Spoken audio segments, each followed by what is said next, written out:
চাকরির বেতনের টাকাটা যখন আমার স্বামী আসিফের হাতে তুলে দিলাম, সে টাকাটা গুনে আমার দিকে তাকিয়ে বলল, তুমি তো 30,000 টাকা বেতন পাও, এখানে তো দেখছি মাত্র 10,000 টাকা। আমি বললাম, 10,000 তোমাকে দিলাম, 10,000 নিজের কাছে রাখলাম, আর বাকি 10,000 বাবা মায়ের জন্য। আসিফ অবাক হয়ে বলল, তোমার বাবা মায়ের জন্য মানে? মেয়েকে বিয়ে দিয়েছে মানে মেয়ের উপর তাদের দায়িত্ব শেষ, আর স্বামীর বাড়ি পা রেখেছো মানে তোমারও তাদের উপর দায়িত্ব শেষ। আলাদা করে ওনাদের প্রতি মাসে তোমার টাকা দিতে হবে না, দাও বাকি টাকা দাও। আমি বাবা মায়ের জন্য যে টাকাটা আলাদা করে রেখেছিলাম সেই টাকাটাও আসিফের হাতে তুলে দিলাম। আসিফ টাকাটা গুনে বলল, তোমার নিজের জন্য টাকা রাখতে হবে না, তোমার যা লাগে সবই তো আমি দিই। আসিফের কথার ধরন দেখে বুঝতে পেরেছিলাম কি বোঝাতে চেয়েছি। আমি আমার জন্য রাখা টাকাটাও চুপচাপ ওর হাতে দিয়ে দিলাম। শাশুড়িও কিছুটা তার ছেলে আসিফের মতোই। একদিন মার্কেট থেকে একই রঙের দুইটা শাড়ি এনে শাশুড়িকে দেখানোর পর শাশুড়ি বলল, বৌমা একই রঙের দুইটা শাড়ি এনেছো কেন? দুইটা দুই রকমের আনতে। আমি বলেছিলাম একটা আপনার জন্য, একটা আমার মায়ের জন্য। সেদিন শাশুড়ি বিরক্ত হয়ে বলেছিল, তোমার আহ্লাদ দেখে বাঁচি না, মেয়ে মানুষের বিয়ের পর স্বামীর বাড়ি সব, এত বাপের বাড়ির কথা চিন্তা করলে হবে? মাথা নিচু করে বলেছিলাম, ঠিক আছে, আর বাপের বাড়ির কথা চিন্তা করব না। পরদিন সকালে আসিফ অফিসে যাওয়ার সময় তাকে বললাম, আমাকে ভাড়া বাবদ 200 টাকা দিও। আর শোনো, বাসায় ফেরার সময় আমার জন্য নতুন 2 সেট ব্রা প্যান্টি নিয়ে এসো। আর হ্যাঁ, ফার্মেসি থেকে 1 প্যাকেট প্যাডও। বেড়ে আনার সময় ভুল সাইজ এনো না কিন্তু, যদি আনো তাহলে তোমারই আবার সেটা চেঞ্জ করে আনতে হবে। কথার ধাক্কাটা হয়তো আসিফ নিতে পারেনি, তাই বোবা হয়ে গেল। আমি মানিব্যাগ থেকে 200 টাকা নিয়ে অফিসে চলে গেলাম। অফিস থেকে ফেরার পর শাশুড়ি একটা শাল দেখিয়ে বলল, এটা রিনা মানে আমার ননদ আমার শাশুড়ির জন্য পাঠিয়েছে।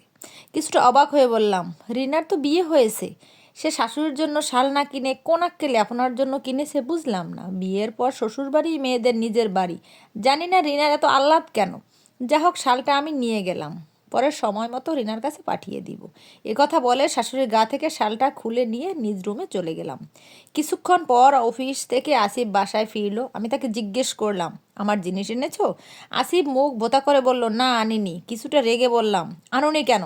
আমার পেট ব্যথা শুরু হয়েছে, একটু পর যখন পিরিয়ড শুরু হবে তখন বিদেশ থেকে আনা এই দামি কম্বলে রক্তের দাগ লেগে গেলে সেটা কি ভালো লাগবে? আমার কথা শুনে আসিফ তাড়াতাড়ি রুম থেকে বের হয়ে গেল। কিছুক্ষণ পর একটা প্যাড এনে আমার হাতে দেওয়ার পর আমি বললাম, বাকি জিনিসগুলো কোথায়? আসিফ মাথা নিচু করে 10,000 টাকা আমার হাতে দিয়ে বলল, আজ থেকে তোমার জিনিস তুমিই কিনে।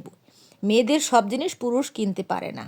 পরদিন বাবা বাসায় এসে আমার স্বামী শাশুড়ির সামনে আমাকে বলল, মা, আমার বয়স হয়েছে, কখন কি হয় বলা যায় না, তুই তোর প্রাপ্য সম্পত্তিটুকু বুঝে নে। বাবার দিকে তাকিয়ে বললাম, কিসের সম্পত্তি বাবা? তুমি জানো না মেয়েরা বিয়ের পরে পর হয়ে যায়?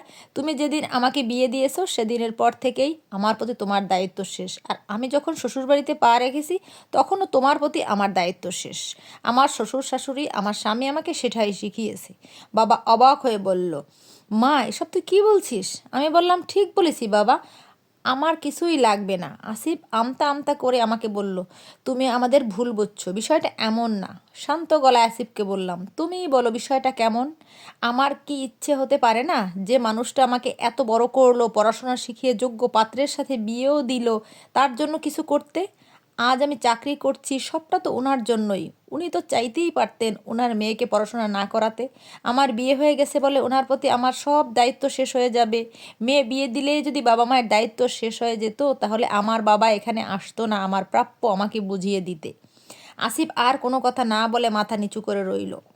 আমি তখন শাশুড়িকে বললাম, এক মাকে ছেড়ে আরেক মায়ের কাছে এসেছি, আমার দুইটা মা। যে মেয়ের দুইটা মা সে তো একটু আহ্লাদি হবেই। আমি এক মায়ের জন্য কিছু কিনবো আর এক মায়ের জন্য কিনবো না, সেটা কিভাবে হয় মা, আপনিই বলুন। শাশুড়ি মাথা নিচু করে কাঁদতে লাগলো। আসিফ আমার হাত ধরে বলল, তুমি তোমার সম্পত্তি নাও কিংবা না নাও, এতে আমার বিন্দু পরিমাণ আপত্তি নেই, কিন্তু তুমি আমাকে কখনো ছেড়ে যেও না। আমি চাই তোমার সাথে থেকে হলেও আমার নিচু মন মানসিকতার পরিবর্তন হোক। বাবা আমাদের এসব কথা শুনে অবাক হয়ে বলল, মারে আমি তো কিছুই বুঝতে পারছি না। হেসে বললাম, তোমার কিছু বোঝার দরকার নেই বাবা, একটু সমস্যা হয়েছিল, তোমার সামনেই সেটা সমাধান হয়ে গেল। শাশুড়ির কাছে গিয়ে তাকে জড়িয়ে ধরে বললাম, আহারে সোনা, শালটা নিয়ে গেছি বলে কান্না করতে হবে না। শাশুড়ি আমার কান টেনে বলল, ফাজিল মেয়ে, মায়ের সাথে ঢং করা হচ্ছে। শালের জন্য না, আমি আমার করা ভুলের জন্য আর এক মেয়েকে বিয়ে দিয়ে আরেকটা মেয়ে পেয়েছি সেই খুশিতে কান্না করছি। মানুষ কখনো ভুলের ঊর্ধ্বে নয়। সংসার জীবনে এমন সমস্যা হতেই পারে, আপনার প্রতিবাদের কৌশলটা শুধু একটু অন্য রকম হোক।